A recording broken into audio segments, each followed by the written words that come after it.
India's defence system. Pakistan में हुए आतंकी हमले के बाद से भारत और पाकिस्तान की सेनाएं आमने सामने आ गई है। अमेरिका की मध्यस्थता में सीज फायर के लिए दोनों देशों ने सहमति दी, जिसकी जानकारी खुद अमेरिका के राष्ट्रपति डोनाल्ड ट्रंप ने एक्स पर दी। लेकिन उसके कुछ घंटे के बाद ही पाकिस्तान ने उसका उल्लंघन किया और भारत पर फिर से हमला कर दिया, जिसकी कीमत पाकिस्तान ने 100 आतंकियों और 35 जवानों की जान से चुकाई। वहीं भारत के 5 जवान शहीद हो गए। कुल मिलाकर भारत पाक सीमा पर हालात बेहद नाजुक बने हुए हैं। ऐसे में सवाल उठता है कि क्या भारत का डिफेंस सिस्टम इतना स्ट्रॉन्ग है कि वो पाकिस्तान के हमलों से अपने देश की रक्षा कर सके? तो इसका जवाब भारत ने बखूबी दिया।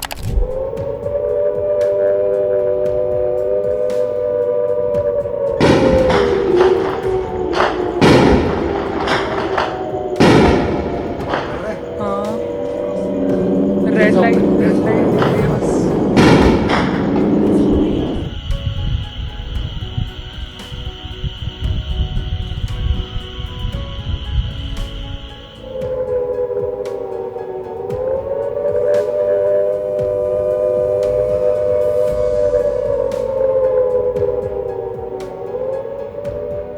वो कहते हैं ना कि प्रत्यक्ष को प्रमाण की आवश्यकता नहीं होती, वैसे ही भारतीय डिफेंस सिस्टम को किसी भी प्रमाण की आवश्यकता नहीं है। जब भी पाकिस्तान ने भारत पर हमला किया, भारत के डिफेंस सिस्टम ने उसके मंसूबों पर पानी फेर दिया और इसी बीच चर्चाओं में आया S-400, जिसने पाकिस्तान को ही नहीं बल्कि पूरी दुनिया को हैरान कर दिया। आज इस वीडियो में हम बात करेंगे भारत के एयर डिफेंस सिस्टम S-400 और इसकी खूबियों की। सबसे पहले बात करते हैं एयर डिफेंस सिस्टम क्या होता है। एयर डिफेंस सिस्टम एक ऐसा टेक्नोलॉजी और हथियारों का सेटअप है जो किसी देश या इलाके के हवाई हमलों से बचाने के लिए इस्तेमाल होता है। ये हमले दुश्मन के जहाज, फाइटर जेट, मिसाइल, ड्रोन या रॉकेट से हो सकते हैं। इसका उद्देश्य होता है आसमान से आने वाले खतरों को रोकना और अपनी सरजमी को सुरक्षित रखना। लेकिन सवाल उठता है कि एयर डिफेंस सिस्टम काम कैसे करता है। दरअसल एयर डिफेंस सिस्टम कई तरीकों से देश को सुरक्षित रखता है। Number 1, radar. सबसे पहले रडार दुश्मन के जहाज या मिसाइल को ढूंढता है। यह आसमान में नजर रखता है और फौरन खबर देता है। नंबर 2, मिसाइल या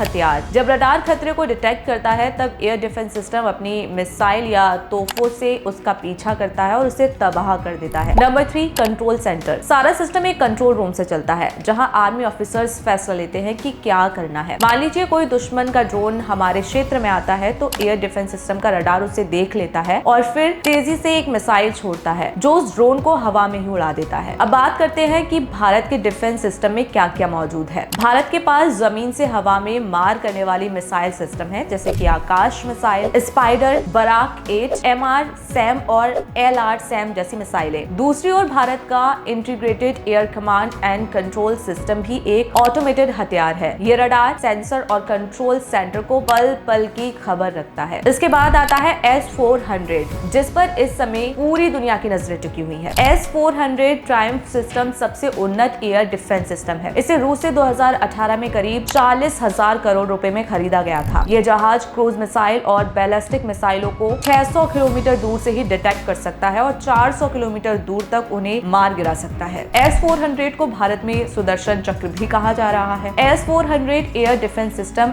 एक साथ 80 टारगेट को ट्रैक करने की क्षमता रखता है और इसका रडार कवरेज 360 डिग्री यानी कि पूरी दिशा में होता है। इसकी मल्टी मिसाइल क्षमता इसे विभिन्न प्रकार के टारगेट जैसे कि लड़ाकू विमान, ड्रोन, बैलिस्टिक मिसाइलों को एक साथ नष्ट करने में सक्षम बनाती है। इसकी स्पीड की अगर बात करें तो ये 1 सेकंड में 5 किलो की रफ्तार से मिसाइल भेजता है। एक अहम सवाल कि इसे सुदर्शन चक्र क्यों कहा जाता है। जिस तरह महाभारत का सुदर्शन चक्र शत्रुओं का विनाश करता था, वैसे ही S-400 दुश्मन के हवाई हमलों को पलक झपकते ही खत्म करने की ताकत रखता है। ये प्रणाली न केवल भारतीय वायु सीमा की रक्षा कर रही है बल्कि भारत को एक एयर डिफेंस सुपर पावर भी बना रही है। सबसे बड़ी बात तो ये है कि ये टेक्नोलॉजी केवल 4 देश Russia, India, China and Turkey के पास है, लेकिन चाइना के पास केवल S-300 है। जिस तरह आज अमेरिका दोनों देशों की जंग के बीच में मध्यस्थता का काम कर रहा है, वो देश पहले S-400 खरीदने पर भारत का विरोध कर रहा था। भारत ने रूस से जब समझौता किया तो अमेरिका की तरफ से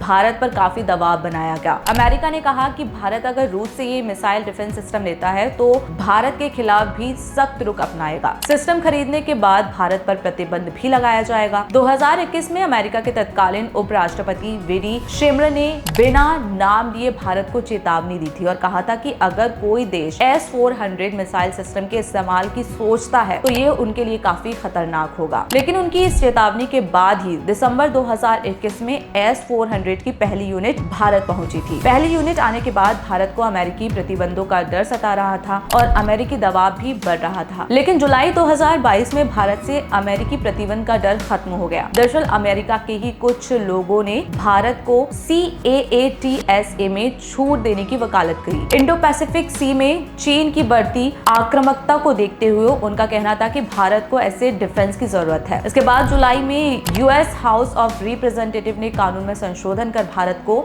इस प्रतिबंध से मुक्त कर दिया था। इंडियन आर्मी के इस जज्बे और मोदी सरकार के S-400 को खरीदने के फैसले पर आपके क्या विचार है? कमेंट सेक्शन में जरूर बताएं।